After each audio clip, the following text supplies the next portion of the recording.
ایک دفعہ کا ذکر ہے کہ ایک کسان کھیتوں میں کام کر رہا تھا۔ اسے پاس سے ایک نویلے کا بچہ ملا جو بالکل چھوٹا سا تھا۔ اس کی ماں اس حالت میں اس کے پاس پڑی تھی۔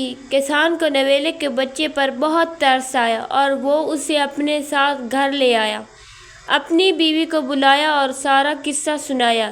کسان کی بیوی کہنے لگی، ہم اسے اپنے ساتھ نہیں رکھ سکتے۔ ہمارا ایک بچہ ہے جو بالکل چھوٹا ہے اور یہ جنگلی جانور ہے۔ کل کو یہ بڑا ہوگا اور ہمارے بچے کو نقصان پہنچائے گا۔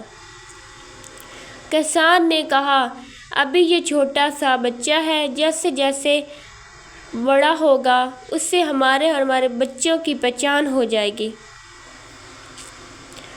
اور وہ اسے اپنا بھائی سمجھے گا اور وہ اپنے بھائی کا کوئی نقصان نہیں ہونے دے گا۔ تم اسے اپنے بچے کی طرح پالنا۔ یہ ہمیں کوئی نقصان نہیں دے گا، بس تم یہ سمجھو آج سے تمہارے 2 بیٹے ہیں۔ کسان کی بیوی راضی ہو گئی اور نویلے کے بچے کو اپنا بیٹے کی طرح پالنے لگی۔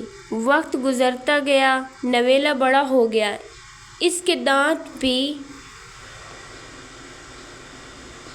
بڑے ہو گئے۔ ایک دن کسان کی بیوی نے کسان سے کہا، میں پانی بھرنے جا رہی ہوں، منا گھر پر اکیلا ہے، اس کا خیال رکھنا۔ کسان ہنس پڑا اور بولا، اس کا بھائی اس کے ساتھ ہے، اسے کچھ نہیں ہوگا، تم فکر مت کرو۔ مگر کسان کی بیوی نے وہی رٹ لگائی رکھی ہے۔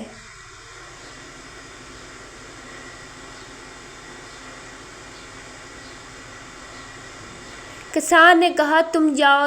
اس کی بیوی باہر چلی گئی۔ تھوڑی دیر بعد کسان بھی باہر چلا گیا۔ کسان کا بیٹا اور نویلا واپسی میں کھیلنے لگ گئے۔ کچھ دیر بعد ایک سانپ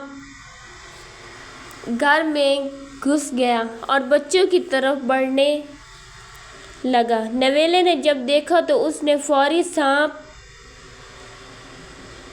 پر حملہ کر کے اسے موت کے گھاٹ اتار دیا اور خود گھر کے باہر جا کر پہرےداری دینے لگا۔ اتنی دیر میں کسان کی بیوی واپس گھر آئی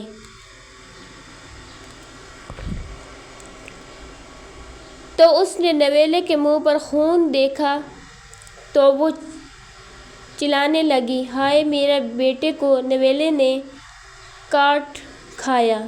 اس نے بغیر سوچے سمجھے پانی کا مٹکا نویلے کے سر پر مار دیا۔ نویلا موقع پر ہلاک ہو گیا۔ جب وہ گھر کے اندر داخل ہوئی تو اس کا بیٹا کھیل رہا تھا اور پاس ہی ایک سانپ حالت میں پڑا ملا۔ تب اسے ساری بات سمجھ آئی۔ اتنی دیر میں کسان بھی گھر آ گیا۔ جب اس نے سارا قصہ سنایا تو اس نے اپنی بیوی کو بہت برا بھلا کہا اور پچھتانے لگا۔ کسان نے بیوی سے کہا، تم نے جلد بازی میں ایک وفادار بیٹا نویلا کھو دیا۔ کسان کی بیوی بھی رونے لگی اور اس کسان سے معافی مانگنے لگی، مگر نتیجے میں کہ جلد بازی ہمیشہ نقصان کا باعث بنتی ہے۔